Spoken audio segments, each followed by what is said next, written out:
Selamat malam dan selamat berjumpa kembali Bapak Ibu, saudara-saudari, orang-orang muda dan anak-anak, serta para pendengar firman Tuhan dimanapun berada.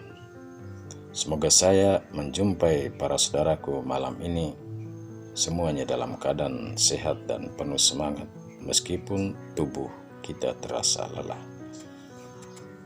Malam ini kita akan mendengarkan dan merenungkan sabda Tuhan untuk menyegarkan jiwa dan raga kita yang lemah. Renungan kita malam ini masih berkaitan dengan renungan pagi kita. Dan untuk memulai renungan malam ini, mari kita membukanya dengan berdoa. Dalam nama Bapa dan Putra dan Roh Kudus. Amin. Marilah berdoa. Ya Allah yang Maha Kuasa dan Kekal, kami bersyukur atas bimbingan dan penyertaan-Mu bagi kami dari pagi hingga malam dalam tugas dan karya-karya kami. Kami bersyukur atas panggilan-Mu bagi kami, sebagaimana Engkau telah memanggil Yohanes Pembaptis untuk menyiapkan umat yang sempurna bagi Kristus Putra-Mu lewat tugas dan kepercayaan yang Engkau berikan kepada kami. Kami mohon gembirakanlah kami dengan kelimpahan anugerah roh, dan arahkanlah hati kami dan semua orang pada jalan keselamatan dan damai. Dengan pengantaran Yesus Kristus Putra-Mu Tuhan kami, yang hidup dan berkuasa bersama Dikau dalam persatuan Roh Kudus, Allah sepanjang segala masa. Amin. Bapak Ibu, saudara-saudari, umat beriman, para pendengar sabda yang terkasih, bacaan suci yang akan kita renungkan malam ini diambil dari Injil Lukas bab 1 ayat 57 sampai 66 dan ayat 80. Tuhan bersamamu dan bersama rohmu. Inilah Injil Yesus Kristus menurut Santo Lukas. Pada waktu itu genaplah bulannya bagi Elisabet untuk bersalin, dan ia melahirkan seorang anak laki-laki. Ketika para tetangga dan sanak saudaranya mendengar bahwa Tuhan telah menunjukkan rahmat-Nya yang begitu besar kepada Elisabet, bersukacitalah mereka bersama-sama dengan dia. Maka datanglah mereka pada hari yang ke-8 untuk menyunatkan anak itu, dan mereka hendak menamai dia Sakaria menurut nama bapaknya. Tetapi Elisabet ibunya berkata, "Jangan, ia harus dinamai Yohanes." Kata mereka kepadanya, "Tidak ada di antara sanak saudaramu yang bernama demikian." Lalu mereka memberi isyarat kepada Sakaria untuk bertanya namanya apa, nama apa yang hendak ia berikan kepada anaknya itu. Sakaria meminta batu tulis lalu menuliskan kata-kata ini, "Namanya adalah Yohanes." Dan mereka pun heran semuanya. Seketika itulah terbukalah mulut Sakaria dan terlepaslah lidahnya. Lalu ia berkata-kata dan memuji Allah.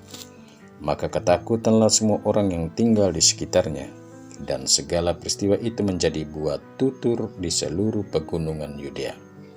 Semua yang mendengarnya merenungkannya dan berkata, "Menjadi apakah anak ini nanti? Sebab tangan Tuhan menyertai dia." Anak itu bertambah besar dan makin kuat rohnya. Ia kemudian tinggal di padang gurun sampai tiba harinya ia harus menampakkan diri kepada Israel. Demikianlah sabda Tuhan. Terpujilah Kristus. Bapak Ibu, saudara-saudari, orang-orang muda dan anak-anak, para pendengar firman Tuhan dimanapun berada. Renungan malam ini saya beri judul, "Menjadi apakah anak ini nanti?" Bapak Ibu, saudara-saudari, umat beriman yang terkasih, para pendengar sabda dimanapun berada. Jika renungan pagi kita berbicara tentang sosok dua orang benar yang diberkati Tuhan, renungan malam ini dan bertepatan dengan perayaan hari raya kelahiran Yohanes Pembaptis, kita akan merenung tentang pribadi yang lahir pada masa tuanya Sakaria dan Elisabet.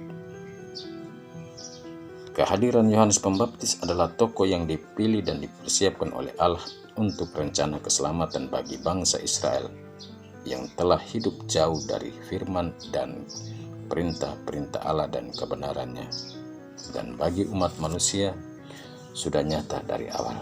Mengapa?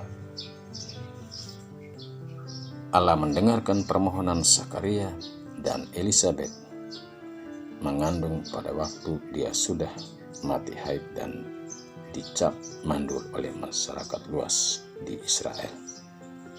Yohanes adalah tokoh yang dipersiapkan Allah untuk terlibat dalam rencana keselamatan umat manusia sejak awal, dibuktikan dengan aneka tanda.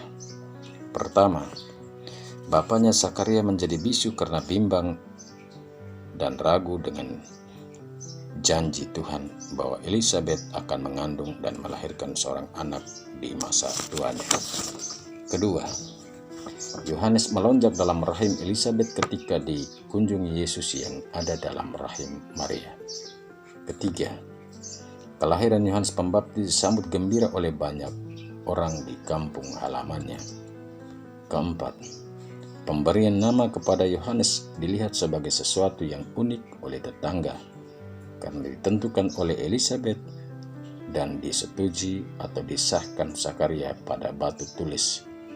Ketika orang banyak yang datang itu memberi isyarat kepadanya agar ia memberikan nama kepada anaknya, Zakaria pun meminta batu tulis dan menuliskan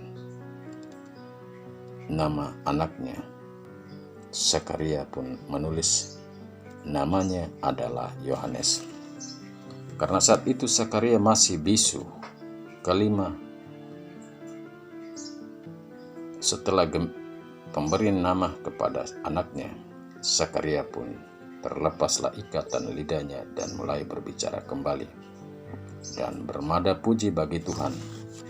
Maka sesungguhnya kehadiran dan kelahiran Yohanes Pembaptis bukanlah suatu kebetulan, tapi sebuah janji Allah yang nyata dalam diri Zakaria dan Elisabet yang adalah orang benar di hadapan Allah. Untuk itu sebagai pengikut Yesus dan murid Yesus, hendaknya dijauhkan dari pikiran kita bahwa kelahiran dan kehadiran kita dalam dunia adalah sebuah kebetulan saja.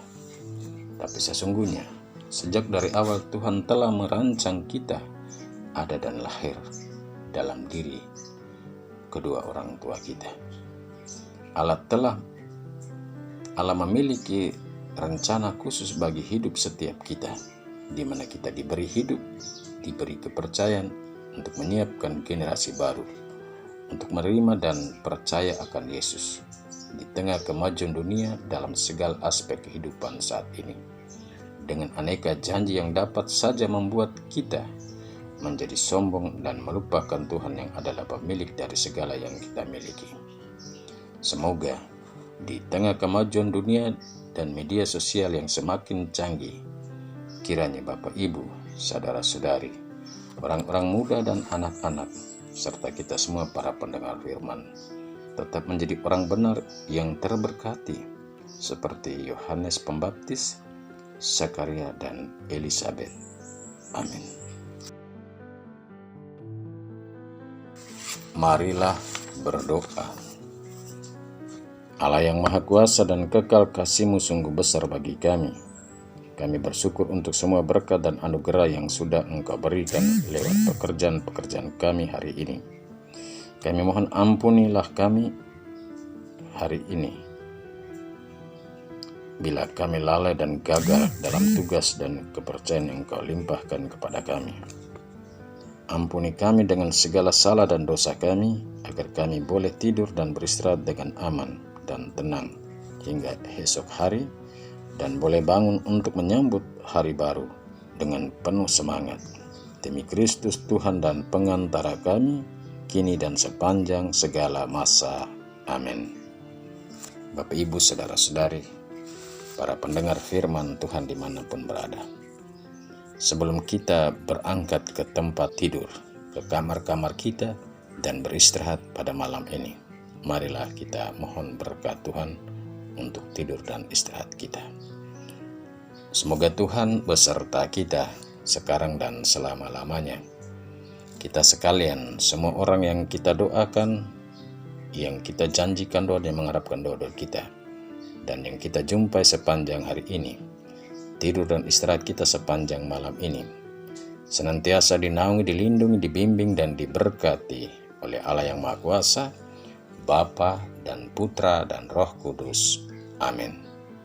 Selamat malam, selamat beristirahat, Tuhan memberkati.